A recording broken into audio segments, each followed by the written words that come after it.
जी नाज़रीन, भली ॻाल्हि चवंदासीं। हाणे असां ज़िक्र कंदासीं त असांजे समाज में हिकिड़ी बुराई आहे मनशियात, जंहिंजो जेका हक़ीक़त आहे ऐं वॾे मिक़दार में उहा वापे में बि आहे, विकिरो बि थिए थो, पर कार्रवायूं नथियूं थियनि। सिंध पुलिस हमेशह ॻाल्हियूं कंदी आहे, दावा कंदी आहे, पर अमल न थी सघंदो आहे। ऐं कीअं ट्रकुनि जूं ट्रकूं मुनशियात जूं जेके आहिनि उहे स्मगल थियनि थियूं, उहे पहुचनि थियूं, उहे घिटियुनि पहाड़नि ताईं, तालीमी इदारनि ताईं पहुचनि थियूं। इहो हिकिड़ो वॾो सवालु आहे ऐं हिकिड़ो वॾो चैलेंज आहे त आख़िर सिंध पुलिस या कानून लागू कंदड़ इदारा ख़ामोश छो आहिनि ऐं इन नशे जी लानत खे या मुनशियात खे रोकण में उहे ॼण त हीणा नज़र छो ईंदा आहिनि? छा उहे जेके माफ़ियाऊं आहिनि, छा उहे जेके बाअसर आहिनि, उहे इदारनि खां वधीक मज़बूत आहिनि, इदारनि खां वधीक सघारा आहिनि? जारी कई वई आहे लिस्ट, पहिरियां बि जारी थींदियूं रहियूं आहिनि। अॻूणे IG सिंध जे दौर में बि इहे जारी थियूं मुख़्तलिफ़ वक़्तनि ते। मुनशियात फ़रोशनि जे डीलर्स जूं ऐं उहे अमलदार, उहे अहलकार जेके उन्हनि जो सहूलियतकारी जो किरदारु अदा कनि था मुनशियात फ़रोशी में, उन्हनि जूं बि लिस्टूं जारी थियूं आहिनि। कुझु हंधनि ते मुअतल ऐं बरतरफ़ थींदे नज़र ईंदा आहिनि। कॾहिं कॾहिं असांखे इहा हिकु नाले मातर कार्रवाई नज़र ईंदी आहे, पर वॾे पैमाने ते का शइ नज़र न ईंदी आहे। हिन भेरे बि ईअं थियो आहे, जामशोर समेत मुख़्तलिफ़ ज़िलनि जूं लिस्टूं जारी थियूं आहिनि, जंहिंमें हिन वक़्त ताईं का जांच न थी सघी आहे ऐं हिन वक़्तु उहे अमलदार किथे आहिनि, जांच जे हवाले सां कहिड़ी अॻुवाई थी आहे। कोटड़ी मां आवाज़ जो रिपोर्टर असद मंगरे असांखे जॉइन कयो आहे। असद, प्रोग्राम में भली कार चवां थो। महिरबानी। असद, छा सूरत आहे? लिस्टूं जारी थियूं आहिनि, SSP जामशोरो छा थो चवे? बिल्कुलु तव्हांखे ॿुधायां त पूरी सिंध जी हाणे जामशोरो ज़िलो बि जेको आहे मनशियात लिस्ट में टॉप में अची वियो आहे। जॾहिं त हिन वक़्त ताईं तव्हांखे ॿुधायां त 12 ॾींहं गुज़री चुका आहिनि। 300 खां मथे मनशियात डीलर जी जेकी लिस्ट आहे उहा जारी थी आहे। नूरियाबाद, कोटड़ी, जेको थाणो बुलाखान, सेवण, भान सईदाबाद, मानियम समेत जेके मनशियात डीलर जेके स्मगलिंग कंदा आहिनि, उन्हनि जी लिस्ट जारी थी आहे, पर कंहिंजी बि का गिरफ़्तारी जेकी आहे उहा अमल में न आई आहे। तव्हांखे ॿुधायां त मनशियात जी सहूलियतकारी में बि जेको आहे चयन ऑफिसरनि समेत 20 पुलिस अधिकारी जेकी आहे उहा बि लिस्ट जारी थी आहे। उनजी बि जेकी इंक्वायरी आहे उहा ASP सेवण जे अंडर आहे, जंहिंखे 12 ॾींहं 15 ॾींहं गुज़री चुका आहिनि। हिन वक़्त ताईं इंक्वायरी जेकी आहे मुकमल न थी सघी आहे। उहे जेके मनशियात जी सहूलियतकारी में जेके ऑफिसर मुलविस आहिनि, नूरियाबाद SHO हाशिम बिरोई, थाणो बुलाखान SHO जेको आहे कुर्बान कंबराणी ऐं जामशोरो SHO मज़र नायक समेत जेको आहे ॿिया अहलकार मुलविस आहिनि, उहे अञा ताईं थाणनि ते मुक़रर आहिनि, पर हिन वक़्त ताईं जेकी आहे उन्हनि खिलाफ़ का बि कार्रवाई जेकी आहे SSP जामशोरो न कई आहे। हिन वक़्त बि पूरे इलाइक़नि में जेकी आहे मनशियात जी स्मगलिंग उहा जारी आहे। SSP छा थो चवे? असद, SSP जो हिन हवाले सां कहिड़ो मौक़िफ़ आहे? असां कोशिशि कईसीं हुन सां राब्तो करण जी, पर राब्तो न थी सघियो। तव्हां सां ॻाल्हि ॿोल थी आहे? SSP हिन हवाले सां कहिड़ो मौक़िफ़ ॾिनो आहे? SSP सां मुंहिंजी राब्तो थियो, हुन ॿुधायो त हीअ इंक्वायरी जेकी आहे पंहिंजे मुदे ताईं थींदी ऐं हिन लाइ कुझु टाइम घुर्बल हूंदो आहे। पूरी सिंध में इंक्वायरियूं हलनि थियूं। हिते बि जेकी आहे उहा ASP सेवण जी अंडर में इंक्वायरी कमेटी क़ाइमु कई आहे। उहा जेकी आहे जांच मुकमल करे पोइ जेकी रिपोर्ट पेश करे जेकी आहे असां IG खे पेश कंदासीं। तंहिंजे करे पोइ मुलविस अहलकार जेके आहिनि उन्हनि जे ख़िलाफ़ जेके आहिनि उहे सख़्तु क़दम खयां वेंदा। वॾी महिरबानी असद, हिन बारे सां अपडेट करण जे लाइ। जी नाज़रीन, असांजा साथी एंकर आहिनि हैदराबाद मां, इरफान अली बुगियो असांखे जॉइन कयो आहे। इरफान, प्रोग्राम में भली कार चवां थो। वॾी महिरबानी अली रज़ा। महिरबानी।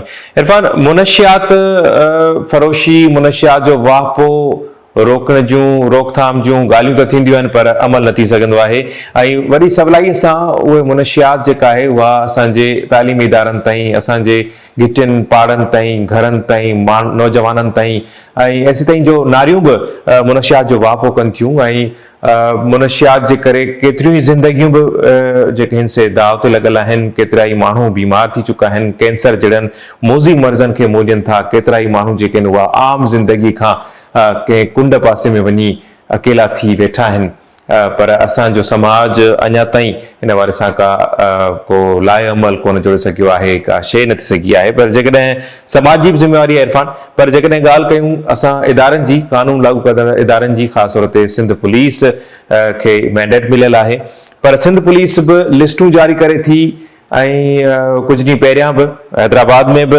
IG सिंध जी सरबराही में गॾिजाणी थी। इन खां पहिरियां बि गॾिजाणी थी आहे। स्ट्रेटजी बणाइण जी ॻाल्हि कई वेंदी आहे, पर अमल कुछ कोन थींदो आहे। जामशोर समेत मुख़्तलिफ़ ज़िलनि जूं लिस्टूं जारी थियूं आहिनि ऐं उन्हनि उहे अॼु बि उहे अमलदार अहलकार जेके सहूलियतकारी जे इल्ज़ाम में आहिनि उन लिस्ट में आहिनि त उहे अॼु बि पंहिंजनि उहिदनि ते कमु करे रहिया आहिनि। जांच जी बि का ख़बर न आहे ऐं मुनशियात बि जीअं जो तीअं जारी आहे। कीअं था ॾिसो हैदराबाद में जेके गॾिजाणियूं थियूं उन्हनि में छा वापिरियो ऐं हैदराबाद पुलिस हिन हवाले सां छा करे रही आहे?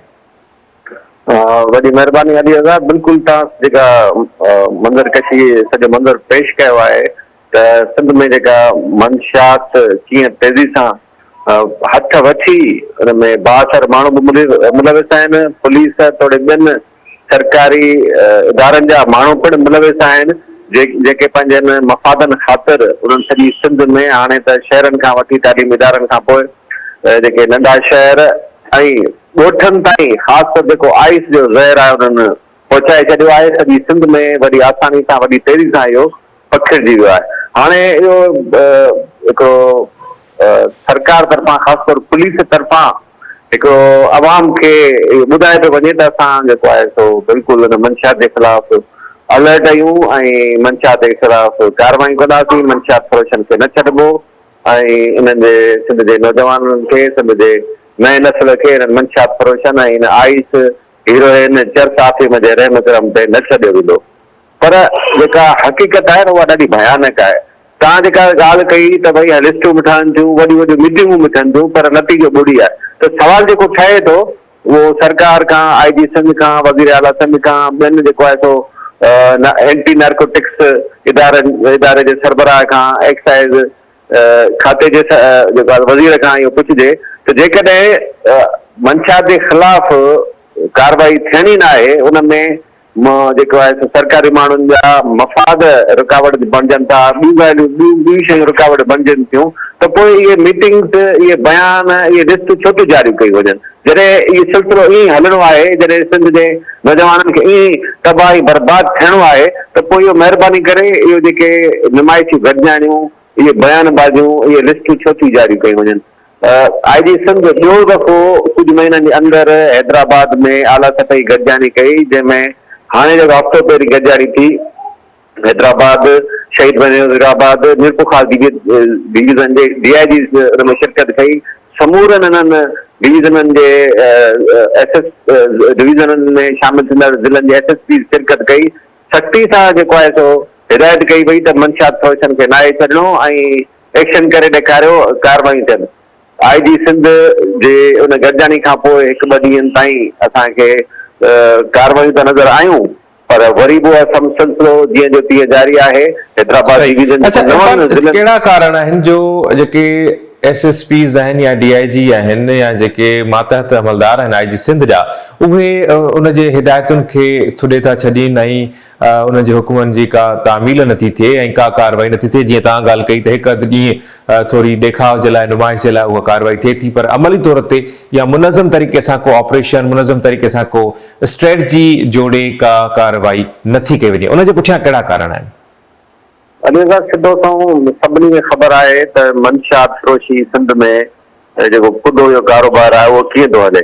सिधो मतिलबु ख़ुदि पुलिस जो खातो चवे थो न, ॿियनि खे छॾियो, मूंखे ॿिए खे छॾियो न, पुलिस जो ख़ुदि खातो चवे थो न त पुलिस अमलदार मुलविस आहिनि, पुलिस अहलकार मुलविस आहिनि, उन्हनि जी लिस्टूं जारी थियनि थियूं, पर इहो रुॻो उन्हनि जे ख़िलाफ़ कार्रवाई रुॻो न लिस्टुनि जारी थियण ताईं महदूद हूंदी आहे, अॻिते कुझु नथो थिए। रुॻो पुलिस जा इहे जेके सिपाही, जमादार, ASI, सब इंस्पेक्टर या SHO सतह ताईं आहे छा, उन खां मथे छो नथा वञनि? उन्हनि खे केरु थो उन्हनि खे इहा छुटी ॾे त ताईं वञी मंशियात फ़रोशन सां गठजोड़ कयो ऐं असांखे पंहिंजो हिसो पतो पहुचायो। बिल्कुलु सही था चओ इरफान, वॾी महिरबानी। ऐं नाज़रीन, बिल्कुलु असां वटि कार्रवाई भी थियण घुर्जे, मुनज़म तरीक़े सां कार्रवाई थियण घुर्जे, रुगो खानापुरी जे लाइ न, रुगो लिस्टूं जारी करण जी हद ताईं कार्रवाई न थियण घुर्जे, पर IG सिंध खे घुर्जे त मुनज़म तरीक़े सां एंटी नार्कोटिक्स फोर्स ऐं सभिनी इदारनि सां ऑन बोर्ड थी करे ऐं का सिंध में मुनशियात जेका हले पई उनखे रोकण जे लाइ का मुनज़म तरीक़े सां कार्रवाई, को ऑपरेशन शुरू कयो वञे जंहिंसां उनखे बुंजो ॾेई सघिजे। हर माण्हू खे, नौजवाननि खे बि घुर्जे, जेके तालीमी इदारनि में पढ़नि था उन्हनि खे बि घुर्जे, वालिदैन खे बि घुर्जे त नज़रसानी कनि ऐं कुझु नज़र रखनि, ऐं नौजवाननि खे बि घुर्जे त पंहिंजे पाण खे इन क़िस्म जे आदतुनि खां पाण खे परे रखनि ऐं सिंध जो, मुल्क जो आईंदो आहिनि त उहो रोशन आहे ऐं उनखे घुर्जे त उहो पंहिंजे पाण खे मुनशियात जहिड़ियुनि बुराइनि खां परे रखनि। पंहिंजो ख्यालु रखिजो। प्रोग्राम पंहिंजी गुजाणी ते पहुचे थो। मूंखे ऐं टीम खे ॾींदा इजाज़त। अल्लाह ने के पान।